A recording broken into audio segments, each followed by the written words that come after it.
അമ്മയും നന്മയും ഒന്നാണ്. കവി മുല്ലനേരി മാഷ് പറഞ്ഞ വാക്കുകളാണ് കേട്ടോ. ഇത് സൂചിപ്പിക്കുന്നത് എന്താണെന്ന് വെച്ചാൽ, നന്മ എന്ന് പറയുന്ന ആ രണ്ടക്ഷരം അമ്മയ്ക്ക് തുല്യമാണ്. അമ്മ എപ്പോഴും ആഗ്രഹിക്കുന്നത് കുട്ടികളുടെ, നമ്മുടെ തലമുറയുടെ, വരും തലമുറയുടെ എല്ലാം നന്മ മാത്രമാണ്. ഒരമ്മയുടെ ഉദരത്തിൽ ഒരു കുഞ്ഞ് വളരുമ്പോൾ ആ അമ്മ ആഗ്രഹിക്കുന്നത്, ആ അമ്മ ഏറ്റവും ചിലപ്പോൾ ഒരു കൂലിപ്പണിയാണെങ്കിലും അല്ലെങ്കിൽ ഏറ്റവും വലിയ പൊസിഷനിൽ ഇരിക്കുന്നതാണെങ്കിലും, ആ അമ്മയുടെ ആഗ്രഹം തൻ്റെ ഉദരത്തിൽ വളരുന്ന കുഞ്ഞ് രാജകുമാരിയോ രാജകുമാരനോ ആയിരിക്കും എന്നുള്ളതാണ്. പിന്നീട് എപ്പോഴും ജീവിത സാഹചര്യങ്ങൾ കൊണ്ട് നമുക്ക് ആ രാജപദവി നഷ്ടമാവും. അതുപോലെ തന്നെയാണ് അമ്മ എന്ന് പറയുന്ന ഏറ്റവും സന്തോഷത്തോടു കൂടി ഞാൻ പറയുകയാണ്, ഞങ്ങൾ വീട്ടമ്മ അഭിമാന പുരസ്സരം നിങ്ങൾക്കായി അവതരിപ്പിക്കുന്ന എൻ്റെ അമ്മ.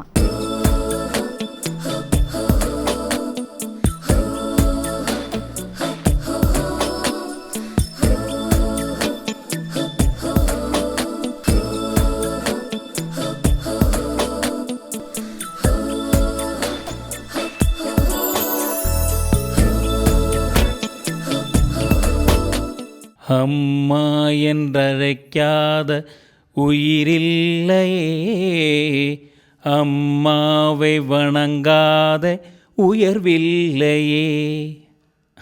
എൻ്റെ അമ്മ. ഈ വരികൾ എഴുതിയ ആളെ കാലുതൊട്ട് നമസ്കരിക്കണം. അത്രയ്ക്കും മനസ്സിൽ ടച്ചിങ് ആണിത്. ഒരു സമയത്ത് ഈ പാട്ടിറങ്ങിയ സമയത്ത് അന്ന് മൊബൈൽ ഉണ്ടായിരുന്നെങ്കിൽ എല്ലാവരുടെയും കോളർ റിംഗ് ടോൺ ഈ പാട്ടായിരുന്നിരിക്കും. കാരണം അമ്മയെ സ്നേഹിക്കാത്ത, അമ്മയെ ബഹുമാനിക്കാത്ത ഒരാൾ പോലും ഈ ഭൂമുഖത്തുണ്ടാകുമെന്ന് എനിക്ക് തോന്നുന്നില്ല. എൻ്റെ ലൈഫിൽ ഭയങ്കര ഇൻഫ്ലുവൻസ് ചെലുത്തിയിട്ടുള്ളൊരു വ്യക്തിയാണ് എൻ്റെ അമ്മ. കാരണം കുട്ടിക്കാലം മുതൽ തന്നെ എന്നെതിരെ അടിക്കുകയോ ഈവൻ വഴക്ക് പോലും പറഞ്ഞിട്ടുണ്ടോയെന്ന് പോലും എനിക്ക് ഓർമ്മയിൽ നിന്ന് ചെകഞ്ഞെടുക്കണം. ഞാൻ പണങ്ങാറുണ്ട്, വഴക്കുണ്ടാക്കാറുണ്ട്, പിന്നെ വാശി കാണിക്കാറുണ്ട്. ഇളയ മകനാണ്, അതുകൊണ്ട് എന്തും കാണിക്കും ഞാൻ. പക്ഷേ അമ്മ എന്ന് പറയുന്ന ആൾ എപ്പോഴും സോഫ്റ്റാണ്. ഞാൻ ഏതൊരു സ്ത്രീയെ കാണുമ്പോഴും എൻ്റെ അമ്മയെ കണ്ടാണ് ഉപമിച്ച് നോക്കാറ്. ആ സ്ത്രീ, ഒരു സ്ത്രീ എന്ന് പറയുന്നതിന്, സ്ത്രീയോടുള്ളൊരു ബഹുമാനം എനിക്ക് ശരിക്കും ഉണ്ടായത് അമ്മ എന്നോടുള്ള അമ്മയുടെ പെരുമാറ്റവും, അമ്മയുടെ ഫ്രണ്ട്സിൻ്റെ അടുത്തായാലും മറ്റുള്ളവരുടെ അമ്മയുടെ ഒരു പെരുമാറ്റവും വെച്ചിട്ട് തന്നെയാണ്. ആദ്യമായിട്ട് പോക്കറ്റ് മണി തരുന്നത് അമ്മയ്ക്ക് ജോലി ഉണ്ടായിരുന്നു. ഇവിടെ GPOയിലെ പോസ്റ്റ് മാസ്റ്ററായിരുന്നു അമ്മ. അപ്പോൾ അച്ഛൻ എൻ്റെ സുഹൃത്തായിരുന്നു. പക്ഷെ അമ്മ എന്ന് പറയുന്നത് എൻ്റെ എല്ലാമായിരുന്നു. എൻ്റെ സഹോദരിയായിരുന്നു, എൻ്റെ ഫ്രണ്ടായിരുന്നു, എൻ്റെ എന്താ പറയുക, എനിക്ക് എല്ലാമാണ് എൻ്റെ അമ്മ. എനിക്ക് പറയുമ്പോഴത് I am really feeling it. കുട്ടിക്കാലത്ത് എന്ന് വെച്ചാൽ പഠിച്ചുകൊണ്ടിരിക്കുന്ന സമയത്ത് പോക്കറ്റ് മണി, അന്നൊക്കെ എന്ന് വെച്ച് കഴിഞ്ഞാൽ പോക്കറ്റ് മണി എന്നൊരു സംഭവമില്ല. പക്ഷേ അമ്മ തരും പോക്കറ്റ് മണി. ബസ്സിൻ്റെ പൈസ തരുന്നതിൻ്റെ കൂട്ടത്തിൽ എന്തെങ്കിലുമൊക്കെ ഒരു സിപ്പപ്പ് വാങ്ങിക്കാനോ അങ്ങനെ എന്തെങ്കിലും പറഞ്ഞ് പോക്കറ്റ് മണി വരും. ഞാനത് ഒരു കുടുക്കയിൽ സൂക്ഷിച്ചിട്ട് ഞാൻ എന്തെങ്കിലുമൊക്കെ വേറെ എന്തെങ്കിലും വാങ്ങിക്കാൻ വേണ്ടിയിട്ട് അത് സൂക്ഷിച്ച് വയ്ക്കുമായിരുന്നു. അത് കഴിഞ്ഞിട്ട് നന്നായിട്ട് ഒരു തെറ്റില്ലാത്തൊരു സ്റ്റുഡൻ്റായിരുന്നു ഞാൻ. നന്നായിട്ട് പഠിച്ചുകൊണ്ടിരുന്ന സമയത്ത് 10ാം ക്ലാസ്സിൽ 86% മാർക്ക് വാങ്ങിച്ച് പ്രീ ഡിഗ്രിക്ക് ജോയിൻ ചെയ്തപ്പോൾ ഉഴപ്പ് തുടങ്ങി. അന്ന് പ്രീ ഡിഗ്രി ആണല്ലോ. പ്രീ ഡിഗ്രിയിൽ ഉഴപ്പ് തുടങ്ങി. ഗവൺമെൻറ് ആർട്സ് കോളേജിൽ പഠിക്കുന്ന സമയത്ത് നാടകം, മിമിക്രി, മോണോ ആക്ട് അത് ഇതെന്ന് പറഞ്ഞിട്ട് ഇങ്ങനെ ഓട്ടം തുടങ്ങി. ക്ലാസ് കട്ട് ചെയ്ത് സിനിമ കാണാൻ തുടങ്ങി. ഒരു ദിവസം ഇപ്പോഴും എനിക്ക് ഓർമ്മയുണ്ട്, ഞാൻ ക്ലാസ് കട്ട് ചെയ്ത് അനുരാഗി എന്ന് പറഞ്ഞിട്ടൊരു പടമാണെന്ന് തോന്നുന്നു. ഏതൊരു ഫിലിം, മോഹൻലാലിൻ്റെ ഒരു ഫിലിം, അന്ന് അതോ ചിത്രം, ആ ഒരു ടൈമിൽ ഫിലിമാണ്. അനുരാഗിയാണെന്നു, അനുരാഗിയോ മോഹൻലാലിൻ്റെ ഒരു പടം കണ്ടിട്ട് തിരിച്ച് വരുന്ന വഴിയിൽ അമ്മ ഇങ്ങനെ ഓഫീസിലോട്ട് വരുന്നു. അപ്പോൾ എന്നെ ഈസ്റ്റ് ഫോർട്ട് ബസ് സ്റ്റാൻഡിൽ വെച്ച് കണ്ടു അമ്മ. അപ്പോൾ ഞാൻ ശരിക്കും ഈസ്റ്റ് ഫോർട്ട് ബസ് സ്റ്റാൻഡിൽ പോകേണ്ട കാര്യമില്ല, കാരണം ആർട്സ് കോളേജിലാണ് പഠിച്ചത്. തൈക്കാട് നിന്ന് എനിക്ക് വഴുതക്കാട് നിന്ന് ബസ് കയറിയാൽ മതി. അപ്പോൾ ഈസ്റ്റ് ഫോർട്ടിൽ ഞാൻ വന്ന് അമ്മ കണ്ടു. അമ്മയ്ക്ക് മനസ്സിലായെന്ന് തോന്നുന്നു. എന്താണ് ഇവിടെ നിന്ന് ഞാൻ ഗിരീഷ് എന്ന് പറഞ്ഞ ഒരു ഫ്രണ്ടുണ്ട്, അവൻ്റെ കൂടെ കമ്പൈൻ സ്റ്റഡിക്ക് പോയതാണെന്ന് തോന്നുന്നു. അപ്പോൾ ഞാൻ ശരി എന്ന് പറഞ്ഞൊന്നും മിണ്ടിയില്ല. ഞാൻ തിരിച്ചു വന്നു. വർഷങ്ങൾ കഴിഞ്ഞു. അത് കഴിഞ്ഞിട്ട് പിന്നീടൊരു കാലത്ത് ഞാനിങ്ങനെ അമ്മയുടെ അടുത്ത് എനിക്ക് ജോലി കെട്ടി കഴിഞ്ഞപ്പോൾ അമ്മയുടെ ഞാൻ പറഞ്ഞു, ഞാനിങ്ങനെ ക്ലാസ്സൊക്കെ പണ്ട് കട്ട് ചെയ്യായിരുന്നു. അമ്മ പറഞ്ഞു, എനിക്കറിയാം നീ പണ്ട് അനുരാഗി എന്നുള്ള ഏതൊരു ഫിലിം കാണാൻ വേണ്ടി ക്ലാസ് കട്ട് ചെയ്ത് ഞാൻ മനസ്സിലാക്കിയിരുന്നു. പക്ഷേ ഞാൻ എന്നോടൊന്നും പറഞ്ഞിരുന്നില്ല. പറഞ്ഞിട്ടുണ്ടായിരുന്നെങ്കിൽ, അത് ഓപ്പണായിട്ട് പറഞ്ഞിട്ടുണ്ടെങ്കിൽ ചിലപ്പോൾ ഞാനത് റിപ്പീറ്റ് ചെയ്തേനെ. പക്ഷേ പറയാത്തതുകൊണ്ട് എനിക്ക് അമ്മയോടുള്ള, അതായത് അമ്മ മനസ്സിലാക്കിയില്ല. അപ്പോൾ ഇനി ക്ലാസ് കട്ട് ചെയ്യാൻ പാടില്ല എന്നൊരു ബോധം എൻ്റെ മനസ്സിൽ, അത് എങ്ങനെ വരുത്തിക്കണം എന്നുള്ള ആ ഒരു ഡീലിംഗ് എനിക്ക് ഭയങ്കരമായിട്ട് ഞാൻ ഇമ്പ്രസ്ഡ് ആയിട്ടുണ്ട്.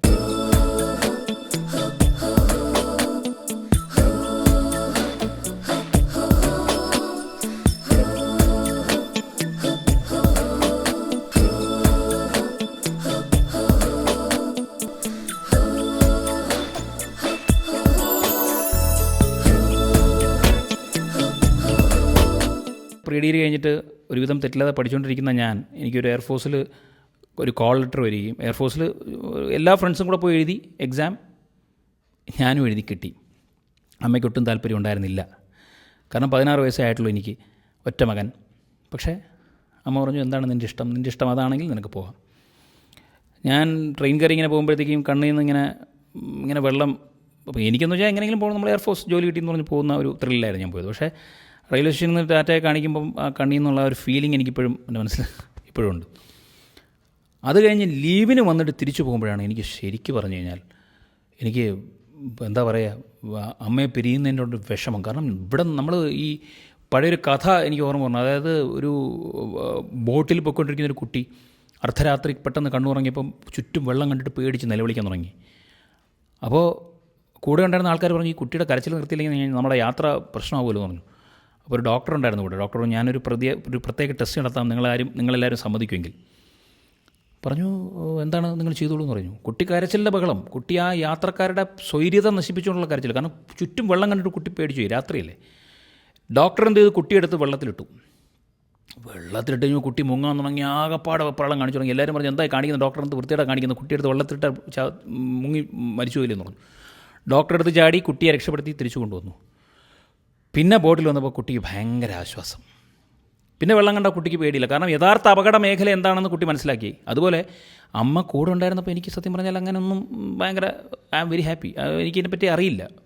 അമ്മയെ പിരിഞ്ഞ് ഞാൻ 16 വയസ്സിൽ അമ്മയെ മാറി നിന്നപ്പോഴാണ് ഞാൻ ശരിക്കും, പിന്നീട് ഞാൻ ലീവിന് വന്നപ്പോഴാണ് എനിക്ക് അമ്മയുമായിട്ടുള്ള എൻ്റെ അറ്റാച്ച്മെൻറ്റ് എന്താണ്, അമ്മ എനിക്ക് എന്തായിരുന്നു എന്നുള്ളത് എനിക്ക് മനസ്സിലായത്. ഓക്കെ, അവിടെയും എനിക്ക് എന്താ പറയുക, ഗ്രീൻ സിഗ്നലാണ് അമ്മ തന്നത്. ജോലിക്ക് നിനക്ക് പോകണമെങ്കിൽ പൊയ്ക്കോ, ഒറ്റ മകനാണ്, ഒരു മകനെ പിരിഞ്ഞിരിക്കുന്നതിൻ്റെ വിഷമം അവർ അനുഭവിച്ചാണ്, ഞാനും അനുഭവിച്ചു. അത് കഴിഞ്ഞിട്ട് ഒരു 6-7 വർഷം കഴിഞ്ഞപ്പോഴത്തേക്ക് എനിക്ക് എയർഫോഴ്സ് വേണ്ട. പ്രീ ഡിഗ്രി ഞാൻ അവിടെ പോയിരുന്നു പഠിച്ചു. അത് കഴിഞ്ഞ് ഡിഗ്രി അവിടെ നിന്ന് തന്നെ പഠിച്ചു. ഒരു 6-7 വർഷം കഴിഞ്ഞപ്പോൾ എനിക്ക് എയർഫോഴ്സ് വേണ്ട, എനിക്ക് അഭിനയിക്കണം എന്നുള്ള മോഹം പണ്ടുപോലെ ഉണ്ട്. അപ്പോൾ ഞാൻ വന്നിട്ട് ആദ്യമായിട്ട് അവതരിപ്പിക്കുന്നത് അമ്മയുടെ അടുത്താണ്. ഞാൻ പറഞ്ഞു, അമ്മ ഇങ്ങനെ എനിക്ക് എയർഫോഴ്സ് ജോലി വേണ്ട, എന്ത് പറയുന്നു, വാടാന്ന് പറഞ്ഞു. ഞാൻ വിചാരിച്ചു അതിപ്പോൾ നീ ഇപ്പോൾ ജോലി വിട്ട് വന്നാൽ എന്ത് അന്നൊന്നുമല്ല, വാടാ നീ വാ എന്ന് പറഞ്ഞു. ഞാൻ പറഞ്ഞു, ഒരു 5 വർഷം, അപ്പോൾ അമ്മയ്ക്ക് ജോലിയുണ്ട്. ഞാൻ പറഞ്ഞു, 7-8 വർഷത്തേക്ക് എന്നെ നോക്കിക്കൊള്ളണം, കാരണം പെൻഷനില്ല, ഒന്നുമില്ല, കളഞ്ഞിട്ടാണ് വരുന്നത്, വാ എന്ന് പറഞ്ഞു. അതും സത്യം പറഞ്ഞാൽ എൻ്റെ ലൈഫിൽ ഇതുവരെ അഭിനയിക്കാനാണ് വരുന്നത്. അഭിനയം എന്ന് പറഞ്ഞാൽ ഇവിടെ ഒരു ജോലിയായിട്ട് നമുക്ക് കൺസിഡർ ചെയ്യാൻ പറ്റാത്തൊരു ഇതാണ്. പക്ഷേ എങ്ങനെ അഭിനയിക്കാം, ആരെയും എനിക്ക് പരിചയമില്ല. അഭിനയിക്കണമെന്നൊരു മോഹമുണ്ട്, ഞാൻ വരുന്നു, അമ്മ വരാൻ പറഞ്ഞു.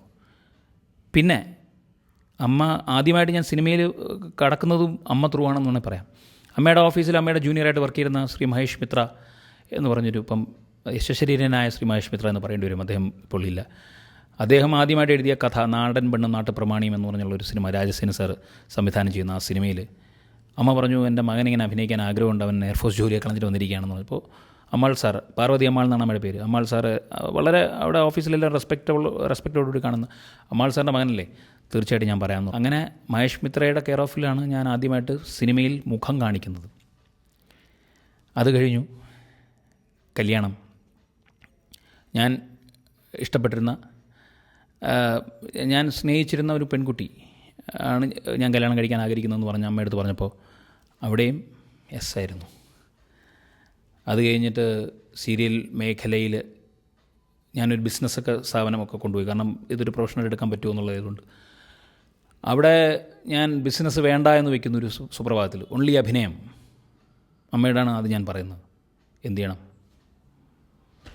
അവിടെ മിസ്സായിരുന്നു. സോ എൻ്റെ ലൈഫിൽ എനിക്ക് പോസിറ്റീവ് സ്പിരിറ്റ്സ് എന്ത് കാര്യവും, ഞാനിപ്പം അഭിനയം ആണ് എൻ്റെ ലൈഫ് ഒന്ന് കാണുന്നതുകൊണ്ട് ഞാനിപ്പോൾ വന്ന് ഒരു സീരിയൽ കണ്ടു കഴിഞ്ഞാൽ അമ്മയുടെ അടുത്തുള്ള അഭിപ്രായം ഭയങ്കര ഇതാണ്, അമ്മയുടെ അഭിപ്രായം ഭയങ്കര വാല്യുബിളാണ് എന്ന് പറഞ്ഞാൽ ഞാൻ എപ്പോഴും പുകഴ്ത്തുകയോ ഭയങ്കര സോഫ്റ്റോ അങ്ങനെയൊന്നും അല്ല എൻ്റെ അമ്മ. ഭയങ്കര എൻ്റെ സത്യം പറഞ്ഞാൽ അങ്ങനെ സ്നേഹം പ്രകടിപ്പിക്കുന്ന രീതിയുമില്ല, ഭയങ്കര അങ്ങനെയൊന്നും സംസാരിക്കാറുമില്ല. പക്ഷേ ഫീൽ ചെയ്യാറുണ്ട് ഞാൻ സ്നേഹം. I love my mother very much.